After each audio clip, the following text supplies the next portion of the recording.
We'll get started. We have a nice group here tonight. Thanks everybody for coming. We have 3 presenters tonight presenting their capstone presentations.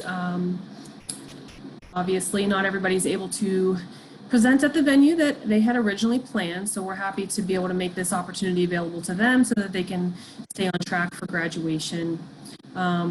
Again, we have 15 minutes, you each have 15 minutes for presenting and 5 minutes for questions. Everybody can type their questions into the chat window. Presenters, if you can read the questions aloud before answering, that way it gets captured in the recording. That would be helpful.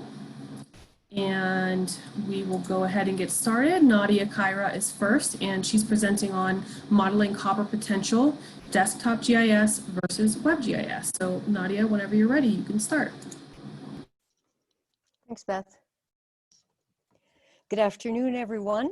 It gives me great pleasure to present my capstone to you today, entitled Modeling Copper Potential, where I compare 2 different GIS approaches, a desktop GIS and a web GIS. The world population is growing. Nadia, Nadia, sorry to interrupt. I don't think we're seeing your screen at the moment. We were seeing it before. Oh, just make sure. Heavens. Yeah, just make sure. It says we're seeing your screen, but I'm not seeing your PowerPoint at the moment. Is everybody else? Maybe I'm screwing. Oh, we are. I'm sorry. We can see it. Sorry about that. That's okay. Okay, I'll go back. I'll go back 1 slide.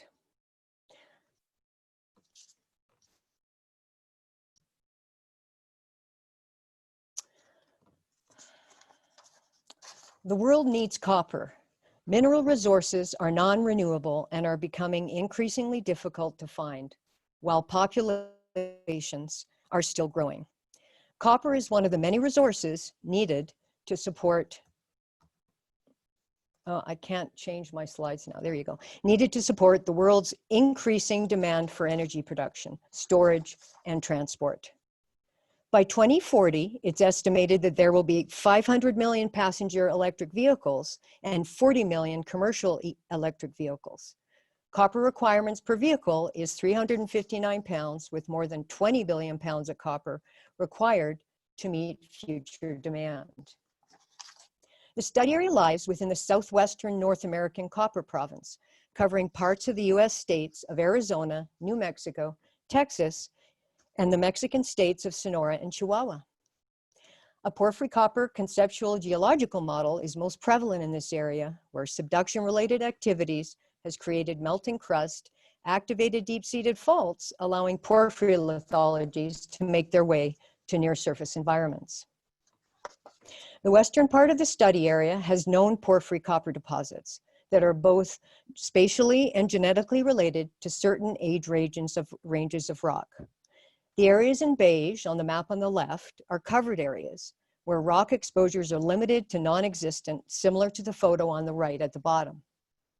The porphyry copper conceptual model in the map above, in cross-section on the right, shows the variation in geochemistry close to and distal from a porphyry copper center. So how was I going to get there? First, I needed to define meaningful copper perspective criteria. I chose weighted raster overlay analysis method, where I could combine multiple layers into a single output, a copper potential map with rated locations. The technical requirements were many. The database design was the most time-consuming, given the amount of data available, the varied data quality, format, and cost, in particular across the US-Mexican border, where I needed to buy some of the data. First and foremost, I wanted to create a predictive mapping scenario that identifies and rates locations with the likelihood of finding a particular commodity like copper. The final output is a single predictive mineral potential map that shows rated locations to guide users to potential target areas for copper.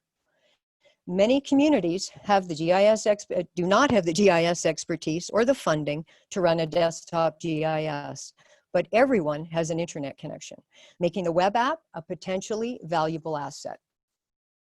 So this is an example of a predictive mapping scenario using a conceptual gold model where 8 input layers have been used to generate a single gold potential map, the layer in green on the bottom. The layer in the green, in green on the bottom, shows 3 potential areas with potential for gold.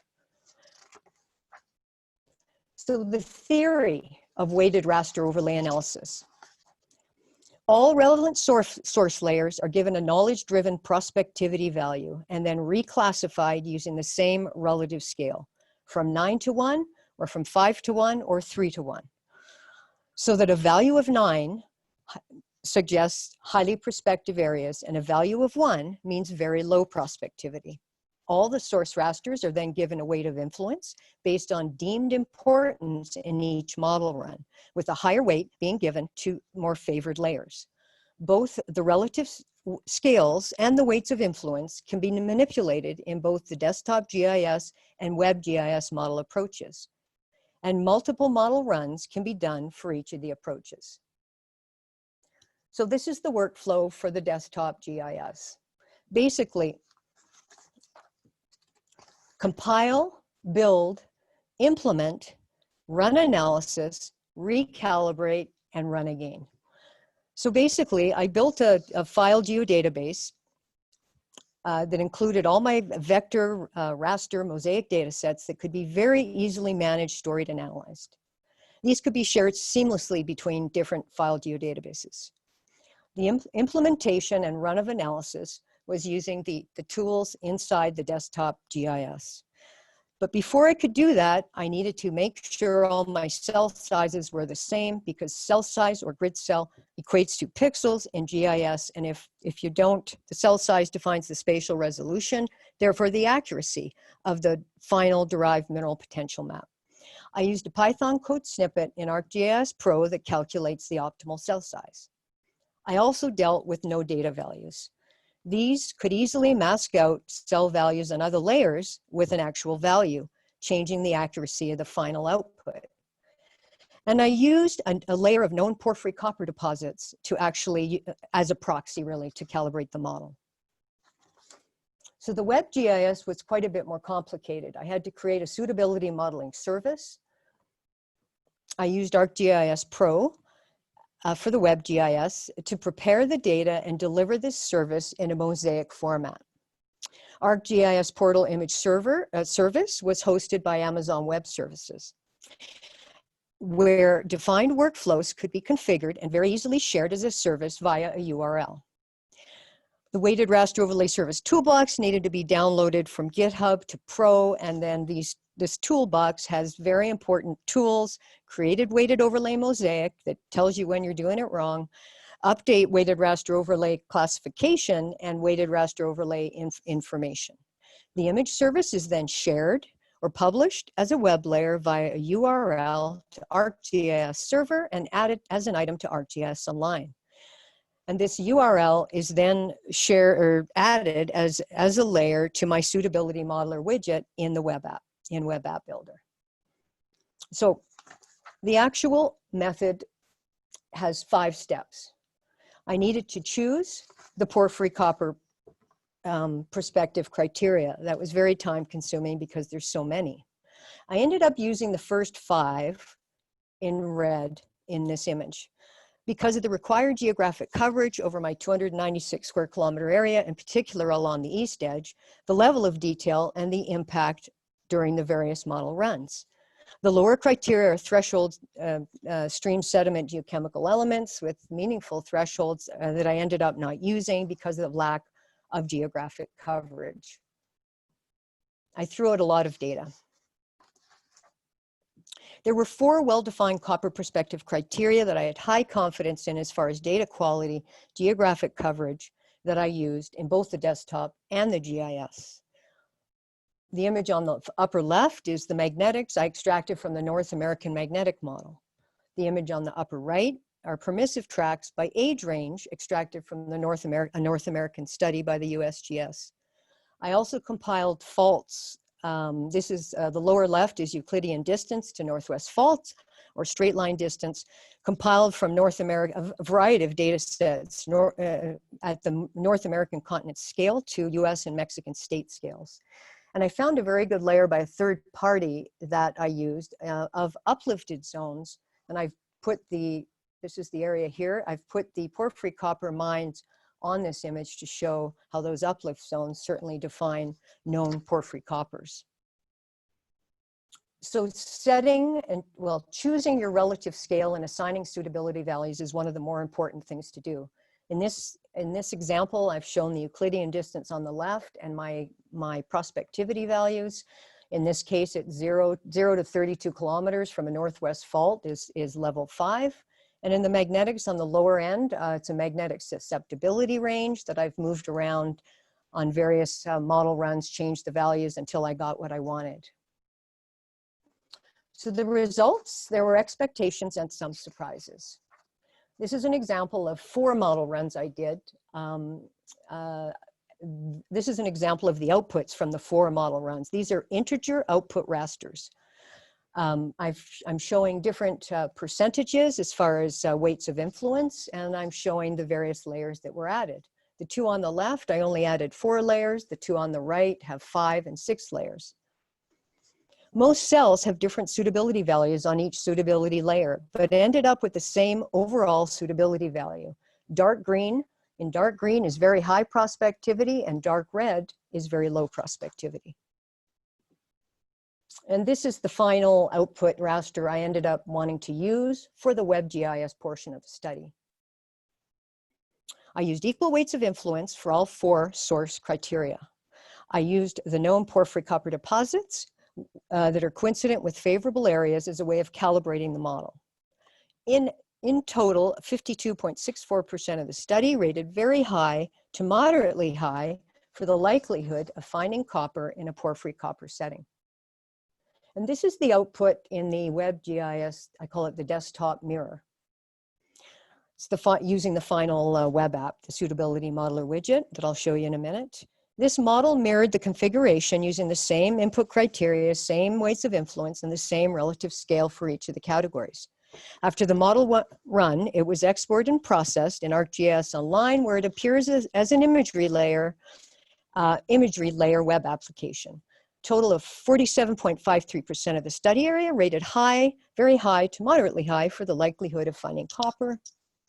The WebGIS uses the standard, so this is a difference of 5% than the desktop GIS. So the WebGIS uses the standard Web Mercator projection for web-based mapping applications, and it's to accommodate scalability requirements. Now this is a nearly conformable projection, therefore it does not preserve angular relationships nor scale, whereas regular Mercator for the UTM used in the desktop uses ellipsoid formulas where measurements produce a true distance. This is an example of a bookmarked location I was interested in the Juarez area right here, south of El Paso. And I'm just showing you some of the, I think I configured 5 of the suitability of the widgets within the web app that I decided to add. The image in the center is a bookmarked area at south of El Paso. Using the Add Data widget, I added COVID sites, testing sites we could maybe go to in New Mexico before we cross the border.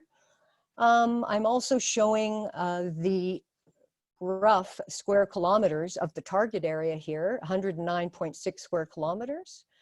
It turns out that perhaps it's in a protected area or at least a watershed area, which is a serious, serious thing, and likely it's off the books for exploring. So the conclusions, the conclusions.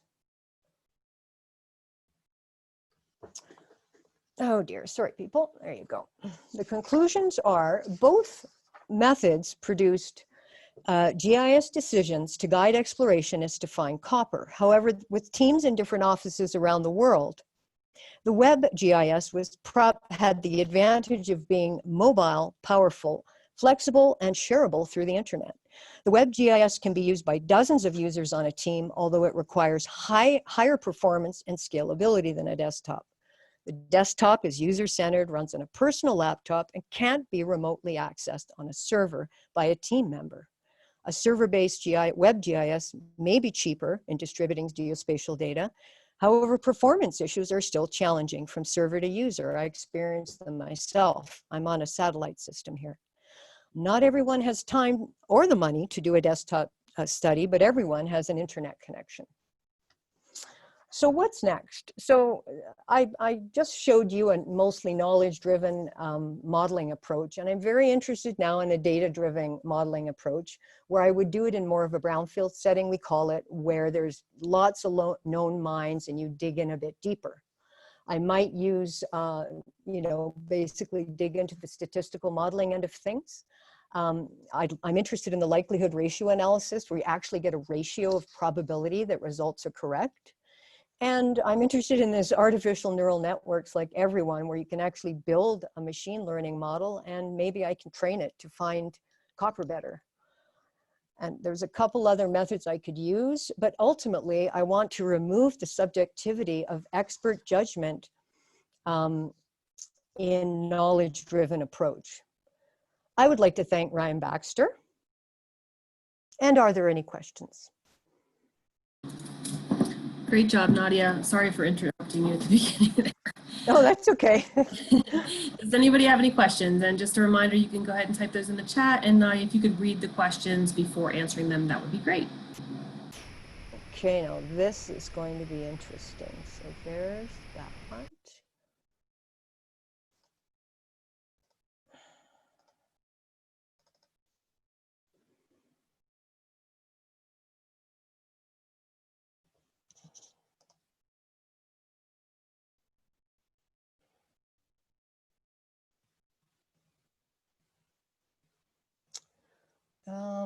I don't see the chat.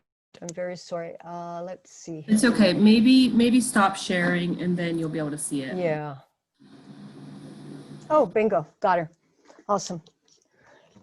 Questions at the bottom, I think, somewhere. Yeah, just hover your mouse over the bottom of the Zoom session and you should be able to open that chat window. Oh, there it is. Bingo. Got it. Thanks. Okay. Gotcha. Zoom chat. I see it. Okay. It's back and forth with Ryan. Oh, did any of the deposits fall in low probability areas? Yeah, that's a good question. They fell. Some of the areas, the deposits, were near edges of low probability areas, which that's a really, oh, I just lost my chat. That's a really good question, Patrick. Hi, Nadia, nice word. Have you thought about how you might evaluate this kind of system with potential end users? Yes. My Mexican guys on a site I'm on way south of where this project is did not send me their picture with the web app. Yes, I've got some guinea pigs lined up in Mexico. So yes, we'll be doing usability testing and all these things. Fritz, you addressed several issues about desktop versus web-based approach. What about the user friendliness of the two methods? Not all users are GIS experts. Could a variety of users with a range of GIS knowledge successfully use both approaches? Well, with a variety of GIS knowledge, yes, I would think they'd have to have some GIS knowledge, Fritz. But the web app was just scary easy to, oh, there's a new model. Wow, I wonder if it's correct. It was, I think these web GIS, you know, these apps are, there's pros and cons to how good they are and bad they are. I think they're dangerous also.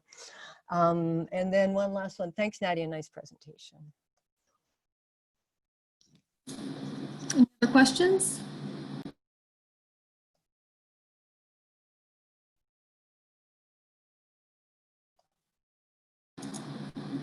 Well, really nice job, Nadia, and congratulations on being almost graduated.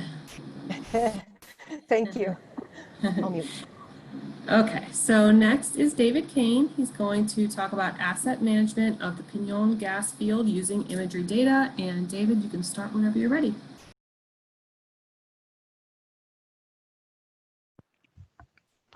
All right, you can hear me okay?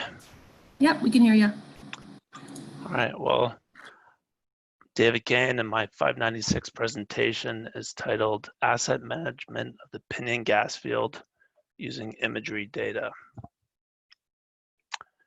So just to go over the agenda, I'll be discussing the project location and background, what well pad features are and the development cycle for those, my project goals, the data and software requirements, the object-based image analysis overview and methodology, my results, the accuracy assessment, and conclusions and future work. So the Pinion gas field is located in southern Pecos County in West Texas. It's at the southern end of the prolific Permian oil and gas basin. It also is within a large ranch owned by my employer. And I went out there as part of a field survey in 2018 as he needed to know the statuses of the wells, the pads, and all the surface equipment for a negotiation with the operator of the field. The AOI has an area of 42,764 acres, or roughly 67 square miles. It contains 983 wells, over 761 well pads. So a well pad is a cleared level site used for oil and gas operations, production, storage, or processing. They usually have surface equipment that definitely includes a wellhead and usually includes storage tanks, a separator, and heater treater. As you can see in the photo, it's quite a beautiful place. It's not far from Big Bend National Park, so it's important that once these locations are no longer in use, they get reclaimed back to their natural setting. This slide outlines the well pad development cycle. A site is chosen for the oil and gas potential and the geology below. It gets constructed, a well is drilled, then it might produce hydrocarbons for a few years or dozens of years. It might also be a dry hole with no hydrocarbons. But whenever it stops producing, the operator is required to eventually reclaim the location back to its natural setting. My analysis attempts to quantify the amount of reclamation that will be required to do that. Here we can roughly see what a well pad looks like before and after reclamation. On the left, the pad has had the facilities removed, but not yet reclaimed. On the right, we can see the berms and pits have been graded, topsoil has been put back in place, and the area has been seeded with local vegetation. The primary goal of my project is to identify all the well pads and access roads in the field to create a GIS inventory of well pads that will eventually require reclamation. The secondary goal is to attempt to identify the surface equipment on the pad. Here you can see a wellhead, separator, heater treater, and some storage tanks for the liquids. Oil, gas, and water flow from the wellhead into the separator where the gas is removed from the liquids. The liquids then flow into the heater treater where the oil is separated from the water and they're stored in the respective tanks. So my secondary goal would be to identify those individual features on the pad. For this project, my main data source is a 2018 NAPE imagery. It has a spatial resolution of 60 centimeters and is multispectral with 4 bands in the red, green, blue, and near infrared parts of the spectrum. I will also be using well data from IHS, who provide a subscription-based service of oil and gas data. I also plan to use elevation data in the form of point cloud LiDAR that the USGS is producing. Unfortunately, it was not ready in time and is currently scheduled to be released in late 2020 or early 2021. I was evaluating other data sources, but the lowest cost I could find was $12,000. And with the downturn and the drop in oil price, I decided the free data was the only option I had. I used eCognition Developer by Trimble for the object-based image analysis and ArcGIS Desktop with 3D Analyst and Spatial Analyst extensions. So probably pretty familiar for most of you, but what is object-based image analysis? It's the analysis of spatial data to convert unclassified data into features. Here you can see a random neighborhood on the left that has been classified into 4 features: buildings, trees, grass, and pavement. It is accomplished by converting the imagery into objects based on their common properties. These objects are created through segmentation process, then they're classified based on specific properties related to the future being identified. And then the classified objects are merged or exported for further analysis. For my analysis, my first step was to perform the initial data processing. This included the mosaicing of the NAPE imagery tiles and then clipping it to my AOI. I also created a normalized difference vegetation index, or NDVI. The walls within the AOI were extracted from the IHS database. The raster data was then loaded into eCognition for analysis, and the final map production was done in ArcGIS. Here you can see the flowchart that gives an overview of the analysis and the different steps in the process, including the different softwares used at the different times. Here's a slide that goes into more detail on the analysis workflow. The multi-resolution segmentation analyzed the raster data and created objects based on the similarity of pixel values for each layer. These objects then get classified based on their properties. The properties I focused on for the classification was the average brightness of the red, green, and blue bands. I then used the geometry of the access roads to separate these objects from the pad objects. You can see in the screenshot, the objects are outlined and the classes are shaded blue for the roads and red for the wall pads. I have an object classified as road selected. It is outlined in red, and you can see the object properties on the right. The average brightness is 171 on a scale of 0 to 255, as this is 8-bit imagery, with 0 being black and 255 being white. The object also has an asymmetry value close to 1, which means it's long and skinny. This method worked well, but also included many objects that should not have been classified, which I'll get into more in my accuracy assessment. So it did require quite a bit of manual classifying. Once I was happy with the classes, I then exported the shapefiles to ArcGIS, then dissolved the features and sliced the polygons to separate the access road and any connected pads. I then performed a series of queries to the well data and spatial joins to transfer the well attributes to the pads and access roads. And so what did this get me? Well, it got me an inventory of the pad and well sizes tied back to the well.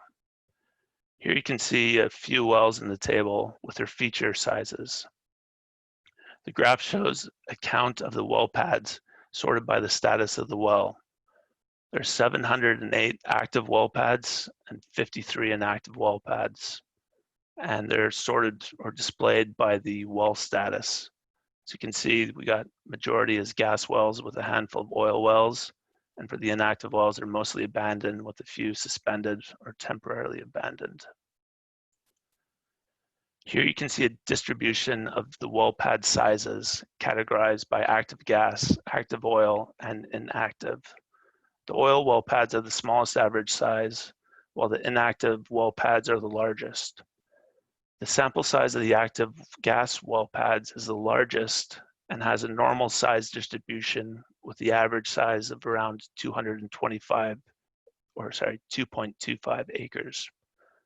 Then the access roads account for about 12% of the total acreage. This map shows the finished results, the active well pads being in green and the inactive well pads in red. You can also see a breakdown of the access roads versus the field roads. The main differentiator between the two is that an access road dead ends at a well pad, while the field road doesn't dead end. If a well pad is directly adjacent to a field road, it likely doesn't have an access road, or the short access road was classified as part of the pad. You kind of see that on this pad here. It doesn't have the purple access road. This map shows how the access roads were attributed to the pads. They're symbolized by unique well IDs. An access road coming from a pad stays attributed to the pad until it passes another access road. You can see here how this access road is attributed to many wells. I've also included a breakdown of the total number of identified pads and their respective acreages. I've calculated that 5% of the overall area of the area of interest is covered by the well pads or access roads.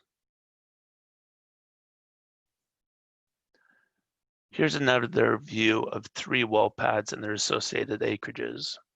They're average size pads, and you can see some parts are overgrown with vegetation. Most of the cost associated with decommissioning and reclaiming well pads is associated with the plugging and abandoning of the well bore. It could cost from $25,000 to $150,000 depending on the depth of the well. Then an average cost per reclamation can be generated so that the plugging cost and reclamation costs can be budgeted for the operator. This makes for a smoother transition from an active gas field back to West Texan wilderness. Looking back at the secondary objective, I wasn't able to use the object-based image analysis to identify the well pad features. First, the point cloud data is required to identify the features, and it wasn't available for the AOI. So I evaluated a second location to determine if I could identify well pad features. This is a well pad in Andrews County, also in West Texas. And it does have point cloud and 2018 NAIP coverage. We've got a bird's eye view here in the bottom left. And then we've got an oblique view of the point cloud symbolized by the elevation on the right, and my attempted normalized difference surface model with the point cloud in the back. While we can see the features, I wasn't able to define the segmentation and classification to capture the objects. Although I do think it is possible with better resolution data and more time spent defining the algorithm. Here we can see a map of the slope from the ground defined by the point cloud. The well pads really jump out on both images, as well pads need to be flat to prevent any leaks from flowing off the pad. Incorporating the slope into the analysis would be very beneficial. The imagery on its own would be enough to identify the pad locations, but in my AOI, where some of the rock outcrops are just as bright as the pads, and some pads have vegetation growing on them, incorporating the slope would drastically improve the accuracy of the analysis. So you can see some of these pad locations really jump out with slopes less than 1%. For my accuracy assessment, I generated 100 random points per road and well pad class, then 100 random points over the entire area of interest, as 95% of the area of interest is covered by the other class. Also, I used my preliminary object-based image analysis and not the one I manually edited, as the edited one had been corrected through my knowledge of what designates a well pad or access road and likely has minimal error. So I was able to achieve an overall accuracy of 77%, mostly with errors of commission from the road class, meaning that of the 101 points that fell within the road class, only 49 actually were. 27 of the points should have been categorized as a pad, which isn't too bad as they will still be accounted for in the acreage to be reclaimed, but then 25 points ended up in the other class. Many of these were bright rock outcrops with high asymmetrical values or pipeline right-of-ways, which are straight features usually with lesser vegetation and lighter attributes. But again, I think the accuracy assessment could be drastically increased by incorporating the slope data. In conclusion, the roads and pads were successfully inventoried. It can give both the landowner and operator a better understanding of the reclamation liability of the field. The estimated cost to plug and abandon and reclaim the site can be quantified and planned for shortly after the well reaches its economic limit of a generic, instead of a generic estimation that is currently the industry practice. And also the estimated cost to reclaim a well pad is about $200,000, including all the construction work and replacement of fill that needs to go into it. By comparing that with the average pad size and the total reclamation liability of the field, the total is around $188 million to reclaim all the pads and roads.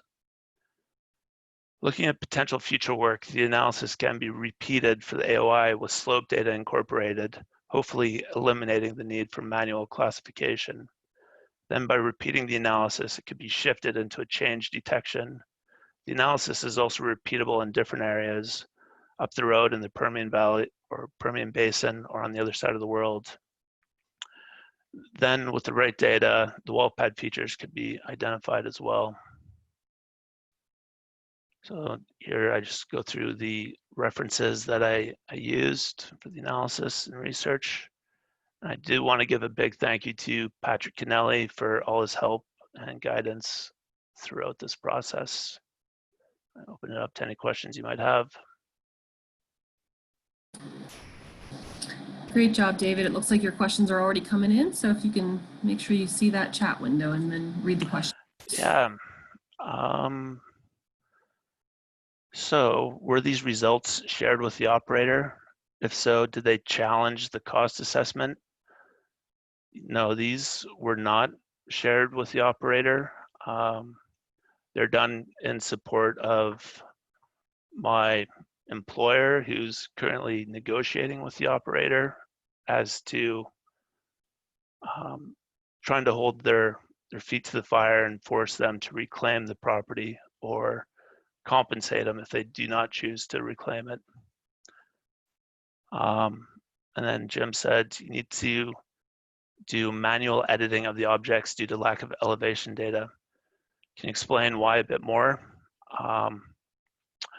Yeah, one of the main features of the wall pad is the very low slope values. And so I was not able to properly identify the locations without actually purchasing the data or having the data released by the USGS. And so I wasn't able to really differentiate between the bright rock outcrops and the wall pad boundaries. And so I think with incorporating the analysis with the slope data, I should be able to achieve much better results. And then another question was with the method being applied in different states that have different terrain and potential pad configurations. That can certainly be done as long as there's some sort of way to differentiate between the pad locations and the surrounding habitat where they exist. It could definitely be done. And the fact that these wall pads all have the requirement of the minimal slope, they all need to be very flat. I think it could be done. Oh yeah, and so Doug had mentioned, what do you think would be the biggest challenge to transitioning your methodology to the Marcellus fields in PA? I don't think that would be much trouble at all. It could definitely be done in northern PA or southwest PA. Again, as long as you can have that differentiating factor and the pads are properly taken care of and there's no vegetation on them and they are flat, I think that the pad features could be extracted and quantified, and you could really make sure that the reclamation's followed through with by the operator.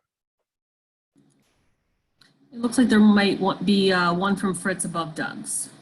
Okay. If you had this slope layer to your analysis, could you think of any way to statistically assess the accuracy assessment? I'm not sure exactly what you're asking there. I do think the slope was kind of the one factor that I was missing, and yeah, I think that the slope would really help the analysis, and I was pretty disappointed when I was not able to either purchase the data or receive it from the USGS. But I'm not sure, Fritz, if you wanted to clarify or restate the question. But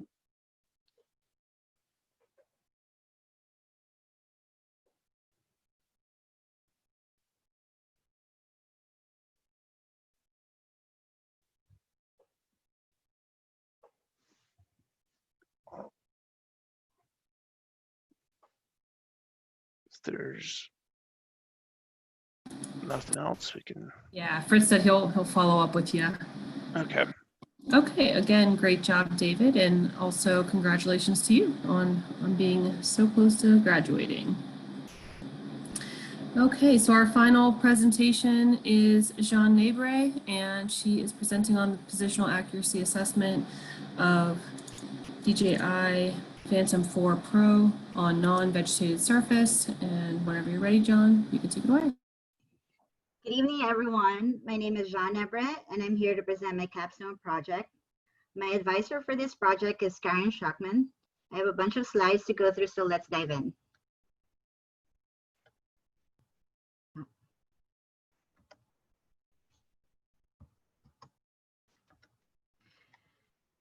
Companies are trying to find ways to take advantage of the new technologies coming up in the UAS industry, and surveyors are now being tasked to find possible applications for drones, such as in topographic surveys.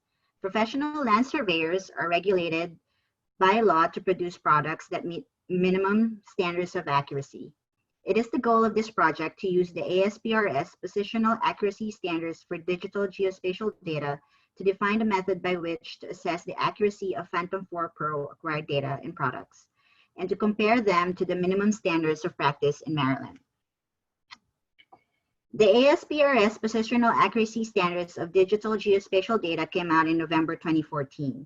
It replaced the existing ASPRS accuracy standards for large-scale maps of 1990 and the ASPRS guidelines for vertical accuracy reporting of LiDAR data in 2004 in order to better address current technologies. It is intended to be technology independent and broad-based, and it is only limited to data sets for which errors have a normal or Gaussian distribution. As a quick overview, professional land surveyors in Maryland are regulated by COMAR, which stands for Code of Maryland Regulations. It has some guidelines as to different types of surveys. The standards we are testing with are accuracy standards for boundary and topographic surveys. Boundary surveys are tested to a horizontal accuracy of 2 centimeters at 95% confidence level, similar to ALTA surveys. ALTA surveys is a type of boundary survey that follows the minimum standards set by the American Land Title Association and the National Society of Professional Surveyors. They are usually required by lenders and have additional information that are not normally provided in regular boundary surveys, such as zoning setback requirements or vertical relief, among other things. Under the COMAR, topo surveys are tested using the National Map Accuracy Standards. Because of the accuracy figures we get with UAS are relatively small, and the scale most local surveyors use is larger than 1:20,000, I use the 1/30" metric for testing the horizontal and the usual half a contour interval for the vertical. I have to note that the purpose of testing the accuracy of the products against the boundary standards was to see if it is achievable using this technology. It is important to note that coordinates are at the bottom of the hierarchy of boundary evidence rules, and other factors such as common laws, property laws, junior-senior rights are considered in tracing boundary lines. Imagery-driven coordinates like the ones taken from drones will not be replacing monuments, courses, distances, and quantity in the priority of calls when a surveyor is following in the footsteps of the original surveyor. The objective of this project is to test the horizontal and vertical accuracy of the products created by Phantom 4 Pro processed with Pix4D. I used the quality report from Pix4D and compared resulting checkpoint coordinates from Pix4D with the traditionally surveyed checkpoints. I also evaluated the DTM results using the Positional Accuracy Assessment tool in ArcGIS.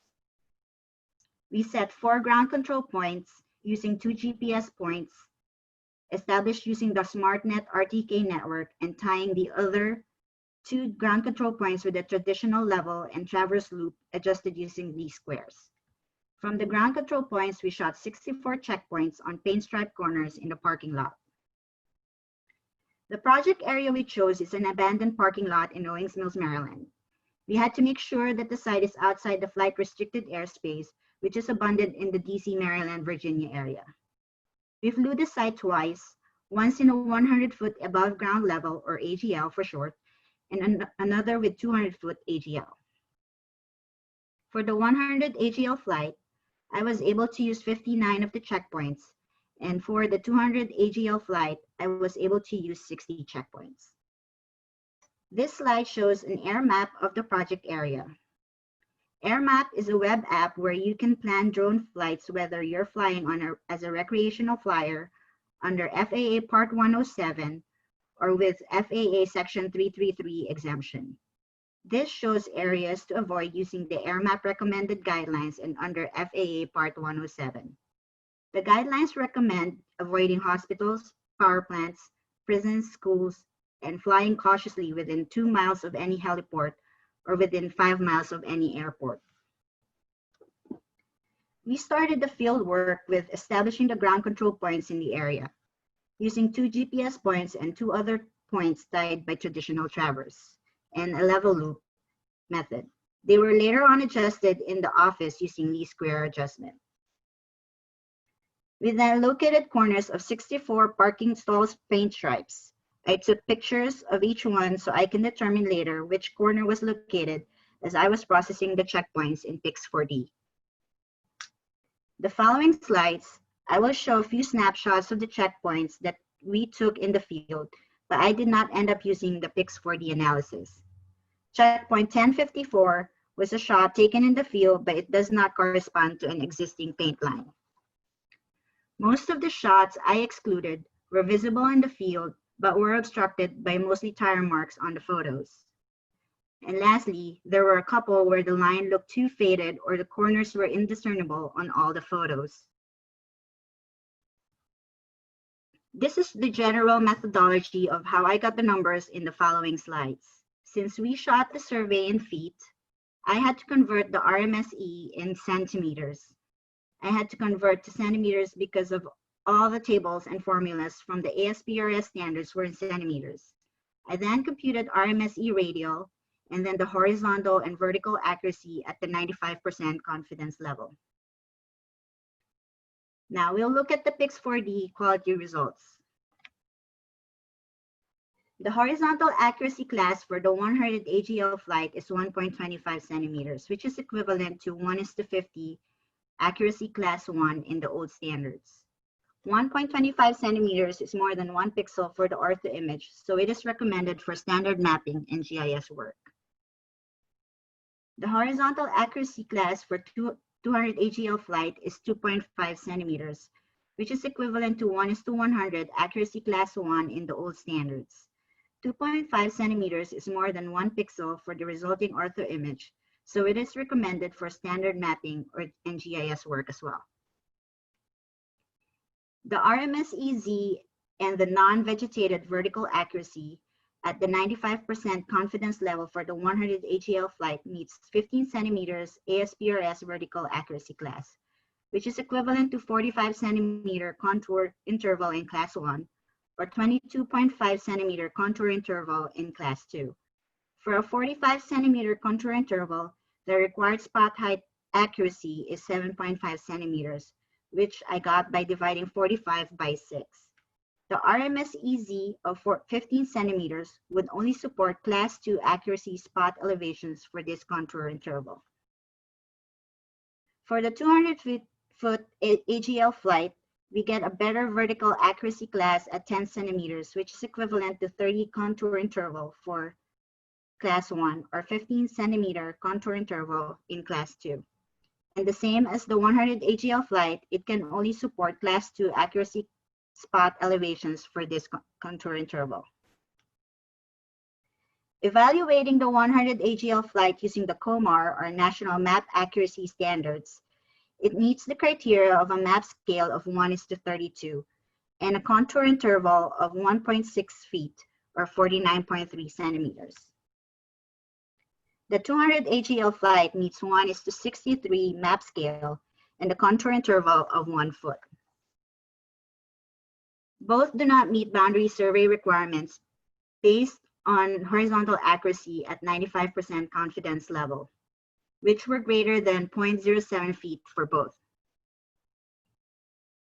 The next slides will be focusing on how I used ArcGIS to evaluate the DTM Pix4D products for both flights.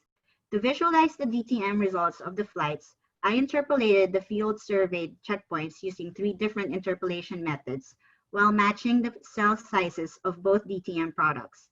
The 100 AGL flight DTM had a cell size of 0.05 centimeters, and the 200 AGL flight DTM has 7.88 centimeters. This one is showing the results for the kriging interpolation. And this one, the natural neighbor and the spline interpolation method. I then subtracted the DTM products from Pix4D to the corresponding interpolation results. I had to clip out the results so it doesn't include erroneous portions. I only kept the parking lot paving since all the checkpoints are off that surface. This is the kriging minus the DTM for the 100 AGL flight. As you can see, there is some sagging going on towards the middle of the project area, which is outside the half a foot difference. This doming or bowl effect is a systematic DEM error associated with UAS-derived data and the radial distortion of the camera. We can see similar results for the natural neighbor comparison and the spline. This is an indication of where the DTM is not meeting the 1 foot contour interval requirement. The 100 AGL DTM does not fit the rule of thumb being used in the surveying industry that UAS vertical data is good up to half a foot. A different approach in capturing images with the Phantom 4 Pro should be tested to minimize the doming effect on this flying height, but is outside of the scope of my study. It is important to note that the doming effect is a result of the combination of near parallel imaging directions and the inaccurate correction of radial lens distortion, which is more pronounced with structure from motion-based DEM, as presented by Mike James and Stuart Robson on their paper titled Mitigating Systematic Error in Topographic Models Derived from UAV and Ground-Based Image Networks. In their study, they used visual measurement system to simulate UAV surveys with different parameters. The doming effect doesn't affect images with an error-free camera, which is without radial distortion. They concluded that the camera angle was most effective in mitigating the effects of the deformation. The 100 AGL flight we shot had 2.5 times more photos than the 200 AGL flight, and because of that, it exhibited the doming effect. It needed a denser ground control point distribution or the inclusion of oblique images. Adjusting to a higher flight height containing less photos can also mitigate this systematic error, but it changes the scale of the images acquired. The 200 AGL DTM, on the other hand, appeared to have better results aside from a few artifacts in the edges and center. The same with the natural neighbor comparison and spline. It appears to fit the 1 foot contour interval requirement. To get the positional accuracy of the DTM in ArcGIS, I used the Positional Accuracy Assessment Tool, or PAT for short. I used the checkpoints used in Pix4D as the reference layer to evaluate the DTM. I got an RMS-EZ of 14.05 centimeters for the 100 AGL flight and 9.7 centimeters for the 200 AGL flight. Comparing the RMS-EZ from the Pix4D quality report, there is a difference of 0.31 centimeters for the 100 AGL flight and 0.52 centimeters for the 200 AGL flight, which is equivalent to a difference of 100th and 200ths of a foot, respectively. Comparing the elevations of the checkpoints from the DTM as evaluated from PAT and the DSM from Pix4D, 3 out of the 59 checkpoints for the 100 AGL flight had a difference of 1/10 of a foot. and 9 out of the 60 checkpoints for the 200 AGL flight had a difference of 1/10 of a foot. The difference could be because of the DTMs from Pix4D are based on a resolution of 5 times the ground sampling distance, while the DSM resolution is 1 times the ground sampling distance. Also, DTMs are interpolated using mass points that are not evenly distributed as opposed to the DSM. Even with the differences, I got the same results as the Pix4D vertical assessment of 15 centimeter accuracy for the 100 AGL flight and 10 centimeter accuracy for the 200 AGL flight. Finally, because of the accuracy requirement for ground control points, I have to evaluate the expected map accuracy at 4 times the RMSE of the ground control points for X, Y, and Z. The table on the left shows the RMSE of the ground control points, and the table on the right shows the map RMSE, which is 4 times the ground control points. Based on the resulting map RMSE, we got 5 centimeter ASPRS horizontal accuracy class, which is equivalent to 1:100 accuracy class in class 2 and 1:200 accuracy for class 1. Using the old standards, 5 centimeter accuracy is equivalent to 1:127 scale in national map accuracy standards. 4.26 centimeters is more than 2 pixels for the ortho image, so it is recommended for visualization and less accurate work. As for the vertical accuracy, we got a 10 centimeter vertical accuracy class similar to the results of the 200-foot AGL flight. In conclusion, it is important to do more tests to evaluate the parameters of the flight specific to each drone to determine the flying height and other parameters which will mitigate the effects of the systematic errors, like the doming effect, but would still give resulting images that are useful for the project and within its budget. Both flight products do not meet boundary requirements under the COMAR and ALTA standards, but it could potentially be used for providing vertical relief information and supplemental topographic information as long as proper source and accuracy metadata is provided and systematic errors are corrected. The 100 AGL flight will have to be reprocessed with more ground control points in place and needs to be reevaluated for vertical accuracy. The 200 AGL flight will have a vertical accuracy report that reads, this data was tested to meet ASPRS positional accuracy standards for digital geospatial data for a 10 centimeter RMSEZ vertical accuracy class. Actual NVA accuracy was found to be RMSEZ equal to 9.18 centimeters, equating to an 18 centimeter at 95% confidence level. For both flights, the horizontal accuracy will be reported to have been tested to meet the ASPRS positional accuracy standards for digital geospatial data for a 5 centimeter RMSE X and Y horizontal accuracy class. Actual positional accuracy was found to be RMSE X equal to 1.11 centimeters and RMSE Y equal to 4.11 centimeters, which equates to positional accuracy positional horizontal accuracy of 7.37 centimeters at 95% confidence level.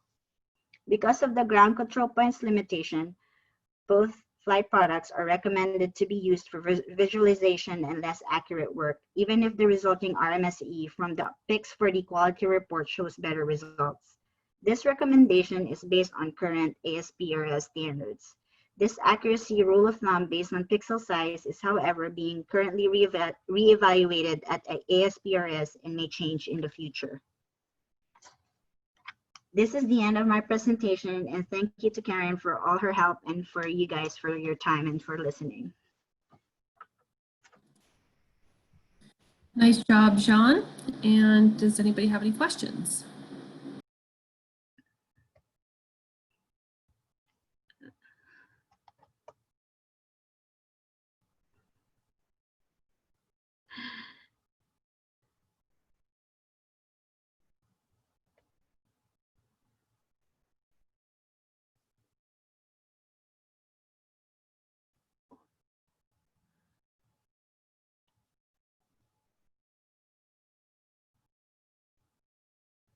How do you think surface complexity would change your results? I think as long as the because the results is based because I'm using the ASPRS standards, so it needs to be, you know, normal distribution. So I need to evaluate it first for having normal distributions for the error. If it doesn't fit that, then I couldn't use the standards for it. But I think with differing, you know, like slope, it might, because actually this site is a little bit slopey. It's not like totally flat, it has some slope to it. So I think that one actually, that's the reason why, like when it came to like the curb and like the grassy areas, it was giving off bad like errors. So I think it would definitely change if it's not on pavement and grass. So yeah, it would, I think there needs to be more study when it comes to when it comes to vegetated surfaces.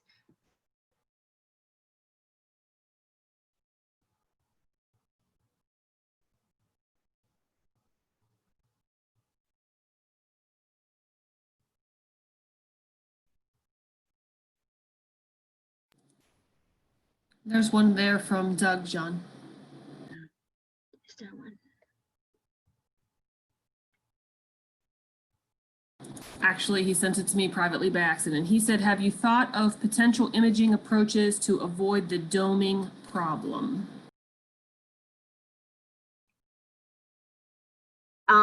Yeah, so the study that I referred to recommended using oblique images.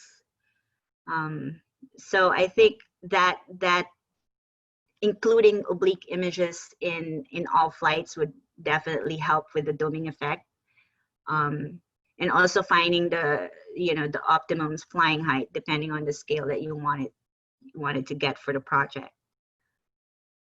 I think that's the best approach for it.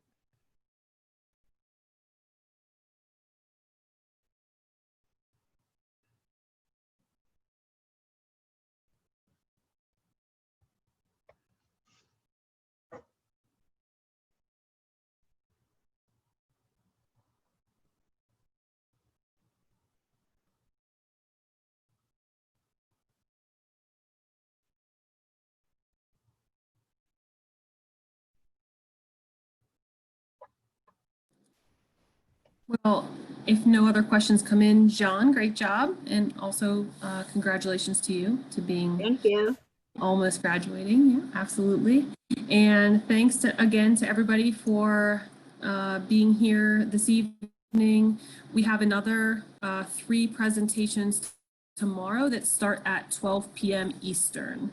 So another hour. So if you're willing to come and see 3 more presentations, we would really appreciate it. Thanks to everybody and nice job to all 3 presenters today.